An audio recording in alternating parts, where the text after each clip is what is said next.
Doctor Sarvepalli Radhakrishnan जी का जन्मदिवस है, जिसे हम शिक्षक दिवस के रूप में मनाते हैं। सभी शिक्षक साथियों को शिक्षक दिवस की हार्दिक शुभकामनाएं। दिवस की हार्दिक शुभकामनाएं। आप जैसे कि आज आप जानते हैं, आज हमारे पूर्व उपराष्ट्रपति श्री सर्वपल्ली राधाकृष्णन जी का जन्म दिवस है, जिसके उपलक्ष्य में शिक्षक दिवस मनाया जाता है। उनकी हार्दिक इच्छा थी कि जो उनका जन्म दिवस हो वो शिक्षक दिवस के रूप में मनाया जाए। तो एक बहुत ही शानदार दिवस है शिक्षकों के लिए और समस्त देशवासियों के लिए, क्योंकि हर कोई व्यक्ति कभी ना कभी अपने जीवन में एक टीचर की भूमिका को जरूर निभाता है। तो अगर ऐसे देखा जाए तो हर व्यक्ति कहीं ना कहीं टीचर है। तो ये सभी के लिए बहुत बहुत शुभकामनाएं। और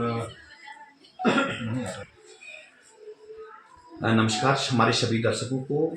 आज हमें अपने विद्यालय स्तर पर डॉक्टर सर्वपल्ली राधाकृष्णन जी, जो हमारे देश के पहले उपराष्ट्रपति और दूसरे राष्ट्रपति रहे हैं, उनका जन्मदिन जो शिक्षक दिवस के रूप में हम मनाने के लिए यहाँ पर आज सब अपने ही स्टाफ रूम में एकत्रित हैं। और इसके पीछे का कारण यह है कि आज हमारे बच्चे जो काम हम रोज़ अध्यापन कार्य करते हैं, वो आज हमारे बच्चे यहाँ पर अध्यापन कार्य कर रहे हैं। तो एक ऐसी महान विभूति जो बच्चों से बहुत प्रेम करते थे, और उसी के कारण उन्होंने अपने जन्मदिन को जो है शिक्षक दिवस के रूप में मनाने का जो निर्णय लिया है। और हम एक शिक्षक होने के नाते खुद को गौरवान्वित महसूस कर रहे हैं कि ये दिन उन्होंने हमको भी दिया है आज, कि हमको ऐसा लगता है जैसे हमारा भी बर्थडे है आज। तो बहुत बहुत धन्यवाद, और आप बने रहिए हमारे ब्लॉग के साथ। बताया है जो कि इसमें लेके गया मनु भंडारी। उन्होंने अपनी आत्मकथा के बारे में बताया कि किस प्रकार उनके घर में कितने लोग थे और वो किस शहर में रहते थे, फिर कहाँ वो बसे, किस प्रकार उन्होंने अपनी कवित्री तक वो पहुँचे। लंबाई का मात्रक होता है मीटर, दूसरी द्रव्यमान का मात्रक होता है किलोग्राम, और तीसरी विद्युत धारा का मात्रक होता है एम्पीयर। आपका पीरियड लगा नहीं पड़ा, आपने कुछ पढ़ा नहीं पड़ा? स्टाफ रूम आप क्या विषय पढ़ा रहे हैं आज? गणों विज्ञान और कला। अच्छा, 8th में संस्कृत और 10th में होम साइंस। 9th में SST और आप? हिंदी 11th में, और 6th में मैथ और 7th में इंग्लिश। 11th और 8th में मैथ, 11th में फिजिक्स और 10th में मैथ। कैसा लग रहा है आपको पढ़ाना? अच्छा लग रहा है सर। अच्छा लग रहा है जी सर। ठीक।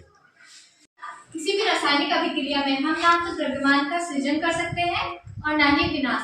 ये नियम दिया है हमें जोसेफ प्राउस ने। यहाँ के पर्वत हमें पवित्रता से पूर्ण है।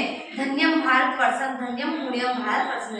भारतवर्ष धन्य है, भारतवर्ष पवित्र है।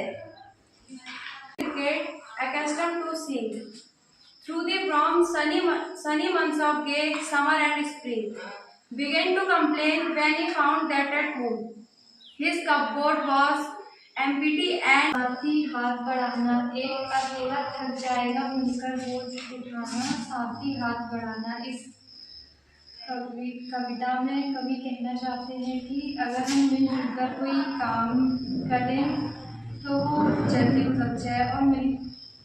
और जो कवि है उन्होंने लिखा, उनका जन्म 1903 में पंजाब के फिरोजपुर छावनी में हुआ था। प्रारंभिक के साथ लंबाई का मात्रक होता है मीटर, दूसरी द्रव्यमान का मात्रक होता है किलोग्राम, और तीसरी विद्युत धारा का मात्रक होता है एम्पीयर।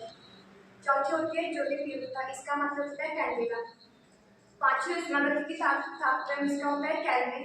छठी पदार्थ की मात्रा का मात्रक होता है मोल, और सातवीं समय का होता है सेकंड। दो पूरक राशियाँ होती हैं रेडियन और स्टेरेडियन, इन्हें कहते हैं घन और घनकोण। तो ये हो गई हमारी 7 मूल राशियाँ।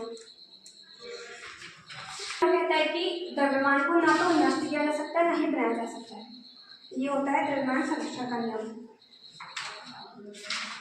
एक इलेक्ट्रॉन पर आवेश होता है 1.6 × 10⁻⁻⁹, और प्रोटॉन पर भी उतना ही होता है 1.6 × 10⁻⁻⁹। और न्यूट्रॉन पर आवेश 0 होता है। इलेक्ट्रॉन का द्रव्यमान होता है 9.1 × 10⁻31, और प्रोटॉन पर होता है 1.6 × 10⁻27, और न्यूट्रॉन पर होता है 1.6 × 10⁻27। पर्वत रमणीय है, ऋषियों मुनियों धन्य, यानी कि यहाँ के ऋषि धन्य है। कैलाश हिमराजस विंध्य सतपुड़ा हिमाद्रिश्च। कैलाश हिमालय, विंध्य सतपुड़ा और हिमाद्री पर्वत श्रृंखला और आखिरी पर्वतमाला स्वर्ण मेरु हर्ष कवच हमें हर्ष प्रदान करने वाला है। पूर्ण यहाँ के पर्वत हमें पवित्रता से पूर्ण है। पूर्यम भारत वर्षम पूर्यम यश संस्कृति दोषदायिनी पाप नाशनी पुण्यवाहिनी यत्र पूर्णिता गंगा याति सिंधु नर्मदा सदा भाति सरस्वती च धन्या धन्या यमुना कृष्णा मान्या शृणु यच्च वेदं पुण्यं धन्यं भारत वर्षं धन्यं पुण्यं भारत वर्षं पुण्यम। फ्रेंड्स जी क्रिकेट वाली खेल आंट मतलब क्या होता है और क्रिकेट मतलब क्या होता है? जी हो रहा ठीक है। आज silly young cricket accustomed to sing through the warm sunny months of gay summer and spring began to complain when he found that at home his cupboard was empty and winter was come, not a crop to be found on the slow covered ground, not a flower could be seen, not a leaf on a tree। ठीक है, अब एक एक करके पढ़ो तो जरा। साथी हाथ बढ़ाना, एक अकेला थक जाएगा मिलकर बोझ उठाना, साथी हाथ बढ़ाना। इस कविता में कवि कहना चाहते हैं कि अगर हम मिलकर कोई काम करें तो वो जल्दी थक जाए और अगर एक कोई अकेले काम करेगा तो वो जल्दी थक जाएगा और हम साथ मिलकर सब जने अगर काम करेंगे तो काम जल्दी भी हो जाएगा और उतनी वो भी नहीं होगी। हम मेहनत वालों ने जब भी मिलकर कदम बढ़ाया, सागर ने रास्ता छोड़ा, पर्वत ने शीश झुकाया। अगर हम एकजुट होकर काम करते हैं तो कोई हमें हरा नहीं सकता।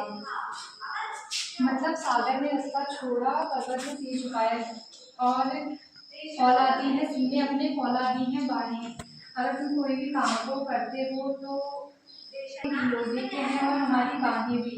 हम चाहें तो चट्टानों में पैदा करते रानी, साथी हाथ बढ़ाना। मेहनत अपने लेख की रेखा जो कि इसमें लेखिका है मनु भंडारी। उन्होंने अपने आत्मकथन के बारे में बताया कि किस प्रकार उनके घर में कितने लोग थे और वो किस शहर में रहते थे, फिर कहाँ वो बसे, किस प्रकार उन्होंने अपनी कवित्री तक वो पहुँचे हैं, उन सब के बारे में उन्होंने बताया। तो उन्होंने बताया कि मैं मध्य प्रदेश के भानुपुरा गाँव में रहा करती थी और वहाँ कम से कम पाँच भाई बहन रहा करते थे और उनमें से मनु भंडारी जो थी शायद वो सबसे छोटी वाली थी। तो इनका जब अपने गांव से संपर्क छूटा तो ये एक शहर में आए जहाँ ये इनका 2 मंजिल वाला एक मकान था और वहाँ इनके पिताजी तो थे वो एक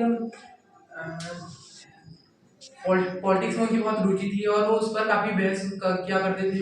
वहाँ दिन भर इनके मित्र गण आया करते थे और उनसे बहस किया करते थे। और जब मनु भंडारी उस कमरे में जाकर इनको चाय पानी के लिए पूछती तो ये उन्हें भी अपने साथ बिठाते और कहते कि तुम अगर हमारे साथ रहोगी तो तुम्हारा भी थोड़ा ज्ञान बढ़ेगा और इससे तुम्हें भी थोड़ी रुचि आएगी इन चीज़ों को जानने में। तो मनु भंडारी की जो माँ थी वो पढ़ी लिखी नहीं थी, वो सिर्फ उनका काम इतना था कि वो अपनी पति की सेवा करती थी। अब मनु भंडारी के जो बड़े भाई बहन थे, जब उनकी शादी हो गई थी तब उनके पिता का ध्यान उन पर आया और उन्होंने उन पर भी ध्यान देना शुरू किया। तो मनु भंडारी जब कॉलेज में थी तो एक बार वहाँ की टीचर ने उनको एक काम सौंपा जिस पर कि उनमें से 2-3 लड़कियों ने टीचर के विपक्ष में कुछ आंदोलन किया और पूरा जो स्कूल था उनके साथ उपस्थित हो चुका था। और ऐसी शिकायत उनको डर थी कि उनके घर तक ना पहुंचे कि उनकी बेटी वहाँ स्कूल में गुंडागर्दी टाइप की करी। तो जब वो घर पहुंचे तो उनके एक मित्र वहाँ उपस्थित थे जो कि डॉक्टर थे। जब उनके पिताजी को यह बात पता चली तो वो उन पर काफ़ी निराश हुए। तो उन्होंने उनको बताया कि तुम्हें तो इस बात पर खुश होना चाहिए कि तुम्हारी बेटी स्कूल में इतनी साहसी है और उसके साथ पूरा स्कूल उसके साथ है, तो गलत कैसे हो सकती है और इस काम के लिए भी हिम्मत होनी चाहिए। तो उस प्रकार मनु भंडारी उस दिन तो बच गई, पर आगे चलकर उन्होंने अपने इस कवित्री बनने तक के लिए काफ़ी संघर्ष किया और तब जाकर उनको ये पद प्राप्त हुआ। उसके बाद है लॉ ऑफ कांस्टेंट प्रोपोर्शन, स्थिर अनुपात का नियम। यानी कि अगर किसी भी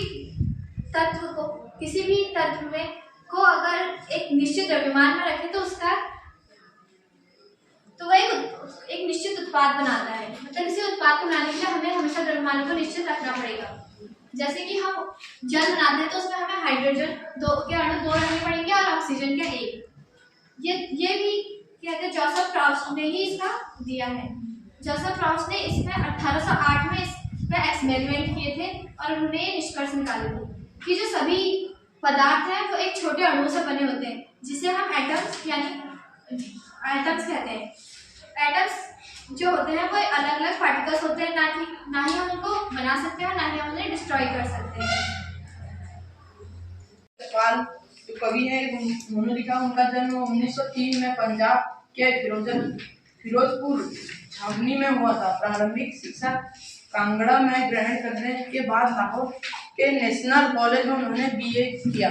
वहां उनका परिचय भगत सिंह और सुखदेव से हुआ। स्वाधीनता संग्राम की क्रांतिकारी धारा से जुड़ाव के कारण वे जेल भी गए। उनकी मृत्यु सन 1976 में हुई।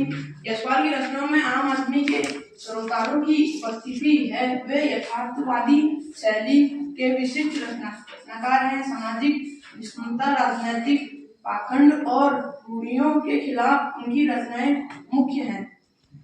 उनके कहानियों संग्रह में ज्ञानदान, तर्क का तूफान, पिंजरे की उड़ान का दुलिया, फूलों का उड़ता उल्लेखनीय है।